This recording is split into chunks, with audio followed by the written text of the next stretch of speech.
सकरा रास्ता है। एक हाथ से रस्सी पकड़ा हूँ, एक हाथ से झोला पकड़ा हूँ और इस तरह से धीरे धीरे मैं आधी सीढ़ियों तक पहुँचा हूँ। किस तरह से झुक झुक कर नीचे से निकलना होता है। इधर से भी चट्टान, इधर से भी चट्टान, ऊपर से भी चट्टान। यहाँ तो जो आता है वो उनकी कृपा से आता है, हनुमान जी की।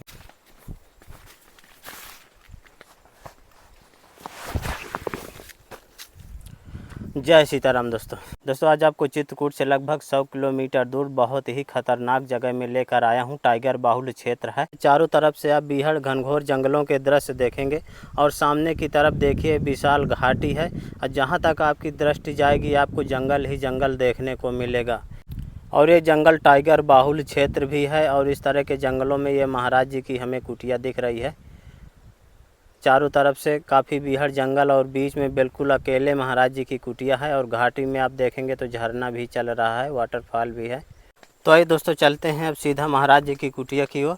रास्ते की पहचान के लिए देखें यहाँ पर झंडा भी लगा है। झंडा को देखकर अंदाज़ा लगाया जा सकता है। पत्थरों में देखिए राम राम भी लिख दिए हैं महाराज जी। और ये देखिए दोनों तरफ से आप बड़ी बड़ी चट्टानें देखेंगे और नीचे उतर कर यहीं से हमें जाना होगा। तो ये रहा नीचे उतरने का रास्ता। अब इस तरह से हमें जाना होगा और ये झंडा पहचान के लिए लगाए हैं महाराज जी। काफ़ी सकरा रास्ता है। तो देखिए कितना सकरा रास्ता है। यहाँ से बिल्कुल पतला पतला और ऊपर से आप देखेंगे तो चट्टानें भी रखी हैं। इधर से भी चट्टान, इधर से भी चट्टान, ऊपर से भी चट्टान और बीच से हमें इस तरह से निकलना है। बिल्कुल सीधा रास्ता नीचे की ओर गया हुआ है। दोस्तों विशाल दर्रा है और दर्रे के बीच से होते हुए नीचे की ओर जा रहा हूँ। बैठ बैठ कर उतरना होता है। देखिए नीचे की तरफ जाने का रास्ता। दोस्तों इस दर्रे से होता हुआ मैं आधे पहाड़ तक नीचे उतर आया हूँ। काफ़ी सुनसान जंगल है और यहाँ पर डरावनी डरावनी आवाज़ें भी जानवरों की आ रही हैं। आप देखकर अंदाज़ा लगा सकते हैं कि कितनी ख़तरनाक जगह से मैं उतरकर नीचे की ओर जा रहा हूँ। इस तरह की घाटी से होता हुआ मैं यहाँ तक आया हूँ और यहाँ से देखिए इस तरह का रास्ता मिला है। तो देखिए ये पतला रास्ता है, ऊपर से देखिए बड़ी बड़ी चट्टानें हैं और यहाँ से मुझे झुक कर चलना होगा। किस तरह से झुक झुक कर नीचे से निकलना होता है। बहुत ही खतरनाक रास्ता। अब यहाँ रास्ते में देखिए दोस्तों इस पेड़ में रस्सियाँ बांधी हैं। इन रस्सियों को पकड़ कर नीचे उतरना होगा। ये देखिए पेड़ में 2 रस्सियाँ बांधी हैं। इन रस्सियों के सहारे नीचे की ओर जाना होगा और थोड़ा नीचे उतरने पर हमें देखिए सीढ़ी मिलती है। इस सीढ़ी के माध्यम से नीचे उतरना होगा लेकिन रस्सी को पकड़ना ही होगा। और देखिए झरना भी चल रहा है, साथ में झरना भी बह रहा है।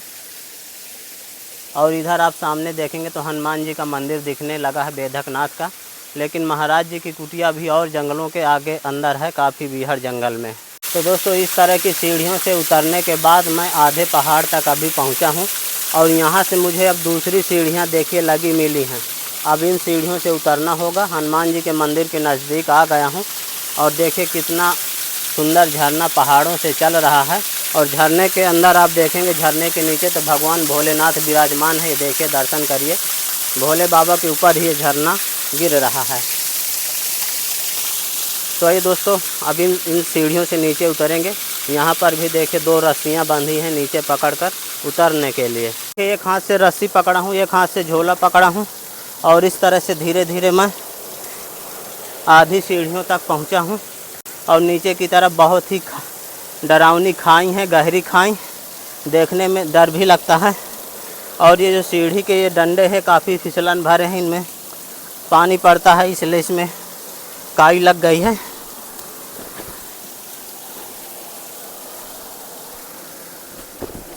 तो दोस्तों पहाड़ के नीचे तक मैं आ गया हूँ इन सीढ़ियों से होते हुए। आइए आपको हनुमान जी महाराज के भी दर्शन करा देता हूँ। दोस्तों पहाड़ की चोटी से नीचे इन सीढ़ियों के माध्यम से मैं यहाँ तक पहुँचा हूँ और यहाँ देखिए झरने में पानी चल रहा है। इधर किसी महात्मा की कुटी है लेकिन यहाँ भी कोई दिख नहीं रहा है। और ये हनुमान जी महाराज का स्थान है जो ऊपर से दिखा रहा था मैं।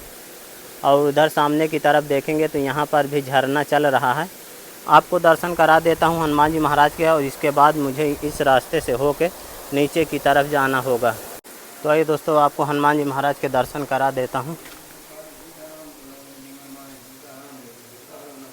जय सीताराम महाराज जी।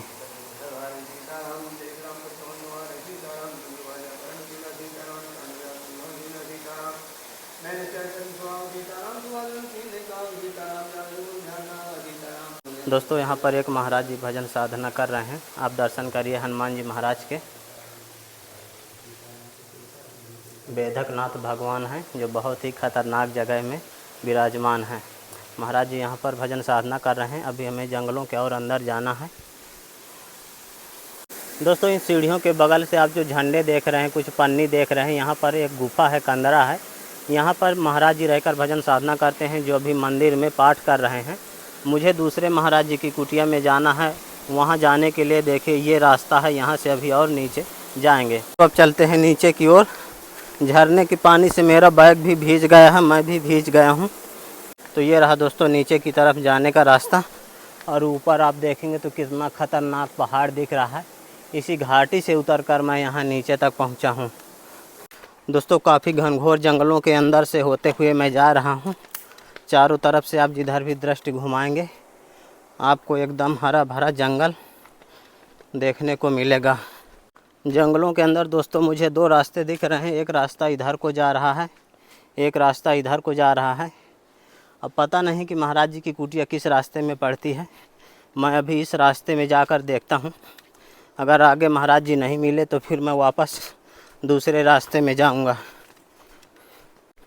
जंगलों के अंदर दोस्तों शायद किसी संत की यहाँ पर समाधि बनी है जो टूट फूट चुकी है। पहले यहाँ भजन साधना करते रहे होंगे। जंगलों के काफ़ी अंदर आ गया हूँ और यहाँ से देखें नीचे उतरने का रास्ता भी ठीक ठाक नहीं है। दोस्तों जंगलों के अंदर मुझे एक नदी मिली है। देखिए इसमें पानी चल रहा है पहाड़ों के अंदर से। ऊपर झरने का पानी यहाँ से होकर आगे की ओर जा रहा है। मुझे इस नदी को पार करके दूसरी ओर ऊंचाई में जाना होगा। नदी पार करके मैं दूसरी ओर जा रहा हूँ। महाराज जी की कुटिया काफ़ी ऊंचाई में है। नदी के दूसरी तरफ आ गया हूँ। अब यहाँ से मुझे चढ़ाई चढ़ना होगा ऊपर को। महाराज जी की कुटिया काफ़ी ऊंचाई में है। दोस्तों जंगलों के काफ़ी अंदर आ गया हूँ, फिर भी महाराज जी की कुटिया अभी दिखाई नहीं दे रही है। तो फाइनली दोस्तों अब महाराज जी की कुटिया दिखी है। ये देखिए ऊपर से आप आरी देखेंगे और नीचे महाराज जी की कुटिया हमें दिख रही है। यहाँ पर बोर्ड भी लगा है, शराब पीकर आने वाले का और मांसाहारी लोगों का प्रवेश निषेध है। मिलने का समय 10 से 10:30, 5 से 5:30। जय जय सीताराम महाराज जी।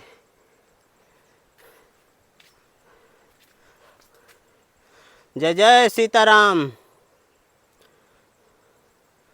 दोस्तों अंदर से आवाज़ नहीं आ रही। और ये दोस्तों महाराज जी की कुटिया देखिए, चारों तरफ से बीहड़ जंगल।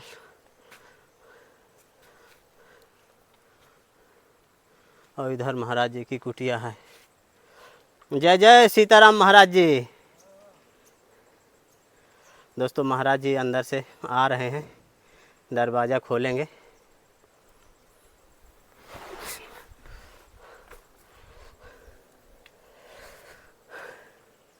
तो दर्शन करिए दोस्तों महाराज जी के, कितने बीहड़ जंगल में अकेले रहकर भजन साधना करते हैं।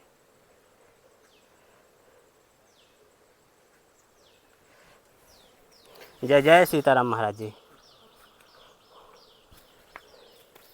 दोस्तों महाराज जी यहाँ पर लाक भी लगा देते हैं। दोस्तों ये देखिए महाराज जी का दरवाज़ा खुल गया। जय जय सीताराम महाराज। जय जय सीताराम। तो दोस्तों ये महाराज जी का देखिए बैठका है। ऊपर से आप देखेंगे तो घास फूस की छानी है। चारों तरफ से महाराज जी छानी वगैरह लगाए हैं। और महाराज जी की ये पत्थरों की कुटिया है। महाराज जी यहाँ पहले दूसरे महाराज जी भजन साधना कर रहे थे। आप कब से यहाँ पर आ गए महाराज जी? हमको 4 महीने हो गए इधर। 4 महीने। महाराज जी काफ़ी बीहड़ एकांत है, वहाँ सीढ़ियों से उतरने में भी बहुत डर लगता है। तो महाराज जी यहाँ कैसे लोग आते जाते होंगे? सब भगवान की कृपा है, हनुमान जी की।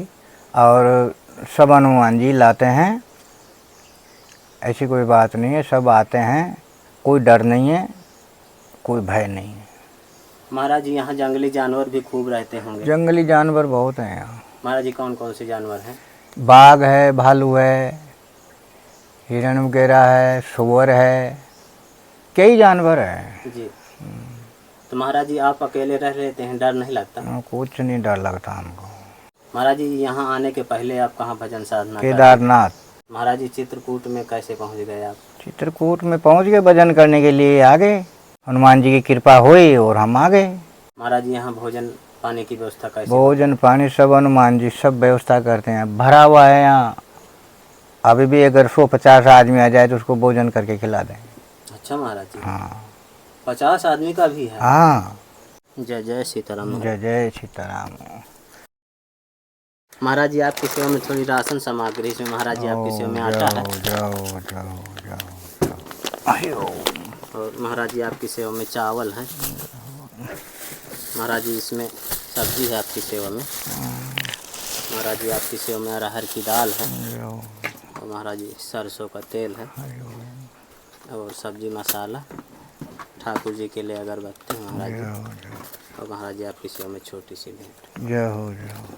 हनुमान जी की बड़ी कृपा है और आप लोग जो है आनंद ही करोगे सदाई। हमारे संतों की तो आशीर्वाद ही मिलता है। यहाँ तो जो आता है वो उनकी कृपा से आता है, हनुमान जी की भगवान की कृपा से सब आते हैं यहाँ। जिस जगह हम रुक रहे हैं ना, यहाँ हर आदमी नहीं रुक सकता, रुकता ही नहीं है यहाँ। जंगली जानवरों को देख के डर के भाग जाता है, जबकि हम गायों को लेके बैठे हैं जंगल में। यहाँ महाराज जी गायें भी हैं? अरे गायें है, ये इधर देखो ना, गायें का ये इधर ही खड़ी होगी पीछे की साइड में। अच्छा महाराज जी, जैसे यहाँ बाघ रहते हैं तो गांव को हमला भी करते होंगे? देखो बाघ रहता है ना, तो बाघ इतना जल्दी आसपास में हमला नहीं बोलता है, और यहाँ से थोड़ा दूर में ही यानी कि रहता है, आता है, लेकिन वो यहाँ हमला नहीं करता। अच्छा। आश्रम के आसपास में हमला नहीं करता है।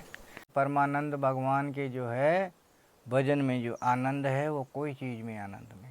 अब आप लोगों का यही आशीर्वाद है कि यहाँ आगे वही बहुत बड़ी बात है। ये चित्रकूट का लाइट कोना है। महाराज जी आपको वैराग्य कैसे हो गया था? वैराग्य तो हमारे को बचपन में, यानी कि हम 18 साल के ही साधु संतों में 18 साल से ही हमने योगदान लिया था। तो साधु संतों में ही रहे रहते अभी हो गई होगी 52-53 साल की उम्र। महाराज जी जैसे भजन साधना करनी है तो क्या गुरु करना अनिवार्य रहता है? गुरु जरूरी है, बिना गुरु की साधना नहीं कर सकता। बिना गुरु के कुछ नहीं होता। गुरु की सेवा करनी पड़ती है, गुरु से दीक्षा लेनी पड़ती है, गुरु से सब सीखना पड़ता है, गुरु की आज्ञा का पालन करना पड़ता है। यहाँ बिना गुरुमुखी तो यहाँ रह ही नहीं सकता, साधारण आदमी नहीं रह सकता। गुरुमुखी चाहे कहीं जंगल में डाल दो, उसको कोई भय नहीं, कोई कुछ नहीं। हाँ। सही मन से करता है, सही क्रिया करके, मतलब अपना शुद्ध रह के सारी चीज़ें करता है, तो भगवान तो उन्हीं के सभी में, आप ही में, हमारे में, ये सब पूरी जितनी प्रकृति दिख रही सब में राम है। जिसमें देखो जिसमें भगवान है। आप कहाँ देख रहे हो? जिसमें देखोगे उसमें भगवान दिखेगा। अब भगवान को कहाँ ढूंढ रहे हो? भगवान तो सबके अंदर देखो तो वो है, बाहर देखो तो वो है, ऊपर देखो तो वो है, नीचे देखो तो वो है। कहाँ ढूंढे उसको? वो अपने ही साथ है। भगवान तो सबके हैं। भगवान तो यही कहते हैं कि अच्छा करेगा तो अच्छा पाएगा, बुरा करेगा तो बुरा पाएगा। भगवान ये थोड़ी कहते हैं कि तू उल्टा काम कर। जो जैसा करेगा, मानो कि अगर आप किसी की हत्या करोगे तो वो भी तो अपनी जैसी आत्मा है, तो उसको मारोगे तो उसका हर्जाना नहीं देना पड़ेगा? देना पड़ेगा। इसीलिए कुछ नहीं है, सब भगवान के भजन में सब पाप नष्ट होते हैं अगर जानबूझ के पाप करेंगे। और जो पे भगवान पाप कभी नहीं काटता है। मुझे पता है कि इसमें जो कार्य कर रहा हूँ इसमें गुनाह है, पाप है, और फिर भी मैं पाप करूँगा तो वो पाप मुझे भोगने पड़ेंगे। अनजाने में हो गए तो माफ़ी मांगो और उसका भजन करो कि भगवान हमसे गलती होगी, आगे के लिए नहीं करेंगे। हमको पता है कि इसमें पाप है और फिर भी करेंगे तो वो तो भोगना पड़ेगा। कठोर दंड मिलता है उसका, 3-4 गुना मिलता है।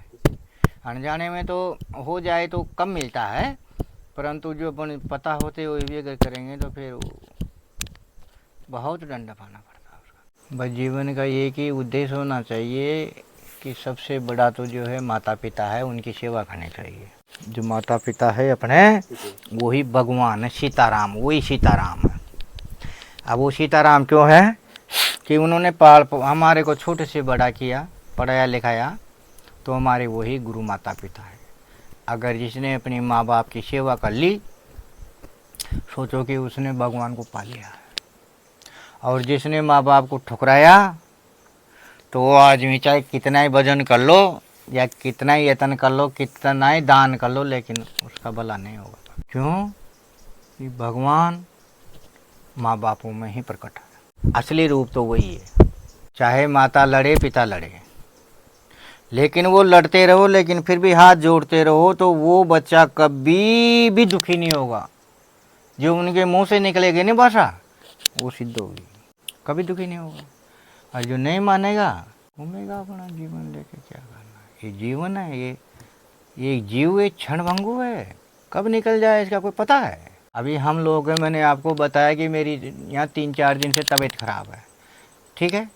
अब यहाँ कौन डॉक्टर है, कौन कहने वाला है भाई क्या हो रहा है, कैसे है? यहाँ तो कोई नहीं महाराज जी। कोई नहीं है ना, आप देख रहे हो ना। जी जी।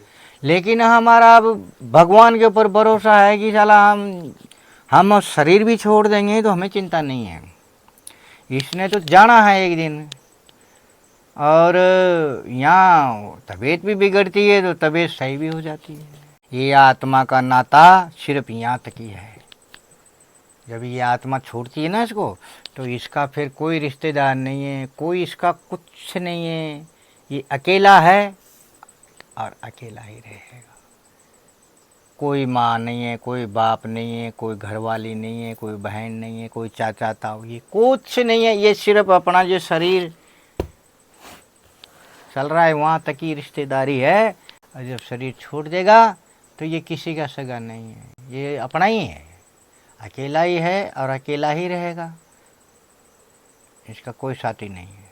गर्मी से, चींटी से, जानवरों से दुखी है। दोस्तों महाराज जी की कुटिया के अंदर के भी दृश्य दिखाता हूँ। हाँ, यहाँ पर देखे महाराज जी का एक बैठका है और महाराज जी का एक छोटा सा फैन भी है। सोलर ऊर्जा, सौर ऊर्जा से महाराज जी चलता होगा। हाँ, चल जाता है कभी कभी। जब चार्जिंग हो जाए ना, हाँ, तो थोड़ी बहुत देर जल जाता है। अच्छा। और नहीं चार्ज होगा तो नहीं जलेगा, बंद रहता है। बंद ही रहता, अंधेरा रहता है।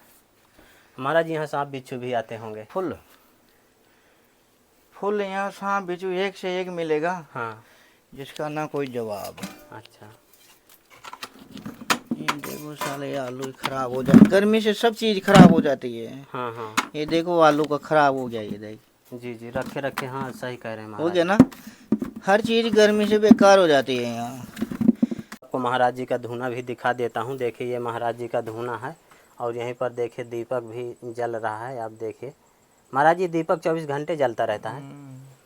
और यहीं पर दोस्तों महाराज जी लकड़ी वगैरह रखे हैं।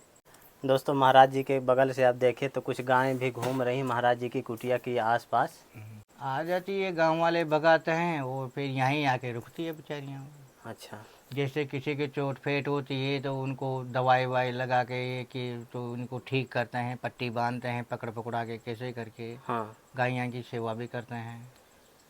और वो विश्वास से बेचारियाँ यहीं रहती है रात में। अच्छा, आपके सहारे रहती है महाराज। सहारे रहती है, वो यहीं बैठी रहती है। वो देख लो इधर ही, यहीं ये दिन में भी चरने चले जाएगी ना, हाँ हाँ, तो ये शाम को यहीं बैठती, यहीं आ जाएगी। आश्रम परिसर में देखे महाराज जी केले के पेड़ लगाए हैं, इनमें फल भी आ गए हैं, आप देखिए। और यहीं पर देखिए पाइप के माध्यम से महाराज जी झरने का पानी लाए हैं। इधर आप घाटी देखेंगे, चारों तरफ से बीहड़ जंगल देखेंगे। इस तरह के जंगलों में महाराज जी बिल्कुल अकेले रहते हैं, यहाँ कोई आता जाता नहीं है। तो देखा दोस्तों किस तरह से महाराज जी बीहड़ जंगलों के अंदर बिल्कुल एकांत में साधारण तरीके से रहकर भजन साधना करते हैं। दोस्तों संतों की तपस्थली का वीडियो आपको कैसा लगा आप हमें कमेंट में ज़रूर बताइएगा। जल्द ही मिलते हैं एक नई जगह एक और नए वीडियो के साथ। तब तक के लिए कामतगिरी जर्नी की ओर से आप सभी को धन्यवाद।